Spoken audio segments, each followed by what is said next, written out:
ഇന്ന് രാവിലെ തന്നെ മാർക്കറ്റിൽ പോയതാണ് കേട്ടോ. ദീപാവലി അല്ലേ, അപ്പോൾ ദീപാവലിക്ക് ചിക്കൻ മേടിക്കാൻ വേണ്ടി പറഞ്ഞു. അപ്പോൾ ഞാൻ മാർക്കറ്റിലെത്തിയപ്പോൾ ചിക്കൻ മേടിക്കണ്ട, ബീഫ് മേടിച്ചാലോ, ബീഫ് വെട്ടുന്നതൊക്കെ കണ്ടപ്പോൾ ഞാൻ വിചാരിച്ചു ബീഫ് മേടിക്കുകയാണ്.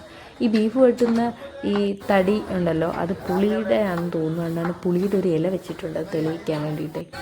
അങ്ങനെ ബീഫ് 1 കിലോ മേടിക്കാൻ വേണ്ടി വെയിറ്റ് ചെയ്തു, കിട്ടി. അങ്ങനെ ബീഫ് കൊണ്ട് വണ്ടിയിലോട്ട് വെക്കാൻ പോവുകയാണ്.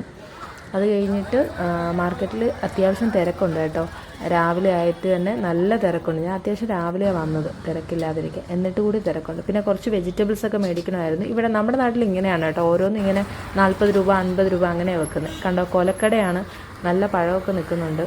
മേടിക്കണമെന്ന് വിചാരിച്ചു, പിന്നെ വിചാരിച്ചു വേണ്ട, അമ്മ പറഞ്ഞില്ലല്ലോ. പിന്നെ കുറച്ച് ഉള്ളി മല്ലിയിലയൊക്കെ മേടിച്ചു. മല്ലിയിലയിൽ അത്യാവശ്യം ചെളിയൊക്കെ ഉണ്ട്, അതുകൊണ്ട് ഫ്രഷാണെന്ന് വിചാരിക്കുന്നു. പിന്നെ വീട്ടിൽ കുറച്ച് കമ്പിത്തിരി പൂത്തിരിയൊക്കെ മേടിച്ചിട്ട് പോകാമെന്ന് വിചാരിച്ചു. അങ്ങനെ മേടിക്കാൻ വേണ്ടി വന്നതാണ്. 100-300 രൂപയായി. ഇത്രേ മേടിച്ചോളൂ. 250-300 രൂപയായി ഇത്രയും തന്നെ. അപ്പോൾ ഇനി പടക്കം വെക്കുന്നതൊക്കെ അടുത്ത വീഡിയോ കാണാം.